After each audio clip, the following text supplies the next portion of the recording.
সিরাজগঞ্জ থেকে যুক্ত হয়েছেন আমাদের সহকর্মী হীরক গুণ এবং একই সঙ্গে পটুয়াখালী থেকে যুক্ত হয়েছেন MK রানা। প্রথমে চলে যাব সিরাজগঞ্জে হীরকের কাছে। হীরক, সকাল সকাল বাজার দর কেমন দেখছেন? ক্রেতাদের হাতের নাগালের মধ্যে আছে কিনা জানাবেন। জি, আজকের বাজার দরের কথা যদি বলি, সিরাজগঞ্জের বাজারে কিন্তু শীতকালীন যে শাকসবজি রয়েছে সেগুলোর কিন্তু সরবরাহ অনেকটাই বেড়ে গেছে, যে কারণে কিন্তু ক্রেতাদের জন্য আজকে অনেকটাই স্বস্তির খবর রয়েছে। কারণ আজকে সিরাজগঞ্জের বাজারে কিন্তু সব ধরনের সবজির দামই কিন্তু কমেছে। বিশেষ করে আমরা যেটি দেখেছি যে আলু, সেখানে বেগুন, ফুলকপি সহ সব ধরনের সবজির দামই কিন্তু কম রয়েছে, যে কারণে আজকে ক্রেতাদের মধ্যে কিন্তু অনেকটা স্বস্তির খবর মিলছে। বিশেষ করে যে আজকে আলু বিক্রি হচ্ছে 25 টাকা কেজি, যে আলু গত সপ্তাহে কিন্তু 35 থেকে 40 টাকা কেজিতে বিক্রি হতো। কাঁচামরিচ আজকে বিক্রি হচ্ছে 60 টাকা কেজি। পেঁয়াজ, নতুন পেঁয়াজ সেটি কিন্তু বাজারে এসেছে, সেটি আজকে বিক্রি হচ্ছে 70 টাকা কেজি, যেটি গত সপ্তাহে কিন্তু 90 টাকা কেজি ছিল। বেগুনের দামও কিন্তু কেজি প্রতি 10 টাকা কমেছে। গত সপ্তাহে যে বেগুন 50 থেকে 60 টাকা বিক্রি হতো সেটি কিন্তু আজকে 40 টাকা কেজিতে বিক্রি হচ্ছে, এবং ফুলকপি বিক্রি হচ্ছে 15 টাকা কেজিতে।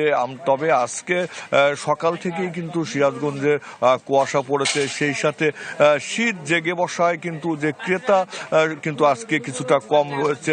তবে যারা বিক্রেতা তারা যেটি বলছে যে গত কয়েকদিনের তুলনায় এ সপ্তাহে কিন্তু যে সবজির কিন্তু সেগুলো অনেক সরবরাহ বেড়ে যাওয়ায় সব ধরনের সবজির দামই কিন্তু কমেছে। তবে যারা বিক্রেতা তারা যেটি বলছে যে শীতকালীন সবজির বাজারে আসার সাথে সাথে কিন্তু সেটির দাম কমেছে, এবং ক্রেতারাও কিন্তু স্বস্তি প্রকাশ করছে। তারা যেটি বলছে যদি বাজারটি আসলে নিয়মিত মনিটরিং করা হয় তাহলে কিন্তু যারা অসাধু ব্যবসায়ী তারা কিন্তু পণ্যের মূল্য বৃদ্ধি করতে পারবে না। শাকিল। হীরক, আপনাকে ধন্যবাদ। এবার চলে যাব পটুয়াখালীতে রানার কাছে। রানা, আপনার পেছনে দেখতে পাচ্ছি হাট বসেছে, ক্রেতাদের উপচে পড়া ভিড় মনে হচ্ছে, সেখানকার বাজার দর কেমন? নিশ্চয়ই কম আছে। বিজলি কেবলসের স্কিন কোটেড ইনসুলেশন আগুন প্রতিরোধী। বিজলি কেবলস, নিরাপদ আজীবন। হ্যাঁ শাকিল, আপনি যেমনটি বলছিলেন যে আসলে শীত বাড়ার সাথে সাথে কিন্তু পটুয়াখালীর যে বাজারগুলো রয়েছে সেই বাজারগুলো কিন্তু শীতকালীন সবজি সেটি কিন্তু উঠতে শুরু করেছে, ফলে বাজারে কিছুটা স্বস্তি বিরাজ করছে।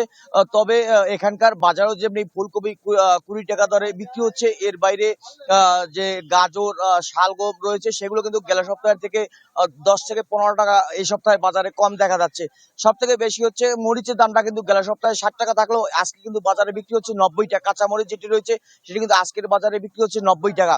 এছাড়া কথা বলেছিলাম বিক্রেতার সঙ্গে, তারা যেমনটি বলছিলেন যে বাজারে কাঁচা মালের যে বিভিন্ন জায়গা থেকে আসা সেটি কিন্তু বাজারে আসায়, শীতকালীন সবজি বাজারে আসায় কিন্তু আসলে সেই দাম কিছুটা কমলেও কিন্তু আসলে মরিচের দাম গেল সপ্তাহের থেকে, কাঁচা মরিচের দাম সেটা গেল সপ্তাহ থেকে আজকে কিন্তু বৃদ্ধি পেয়েছে। এছাড়া অন্যান্য বাজার ঘুরে কিন্তু দেখা যাচ্ছে, এবং যারা ক্রেতা রয়েছেন ক্রেতাদের সঙ্গে কথা বলেছি, ক্রেতারাও যেমনটি বলছিলেন যে শীতকালীন যে সবজিগুলো রয়েছে সেটি তারা গ্রহণ করতে পারছেন, এবং কাছাকাছি এলাকায় যে গ্রামীণ সবজিগুলো ব্যক্তি পর্যায়ে উৎপাদিত যে সবজিগুলো সেগুলি বাজারে আসায় কিন্তু এই সবজির দামটা কিছুটা কমেছে। শাকিল, আরেকটু যদি বলে রাখি, পটুয়াখালী কলাপাড়ার যে আসলে পাখিমারার যে বাজার রয়েছে সেখানে কিন্তু শীতকালীন সবজি সবথেকে পটুয়াখালীর সব থেকে বড় বাজার, কারণ সেখানে স্থানীয় যে কৃষকরা তারা কিন্তু আগাম সবজি উৎপাদন করে, ফলে পটুয়াখালীর বাজারে যে আগাম সবজি সেটি কিন্তু আসলে দেখা পাওয়া যাচ্ছে। শাকিল, এই ছিল পটুয়াখালী থেকে সর্বশেষ। রানা, আপনাকেও অনেক ধন্যবাদ।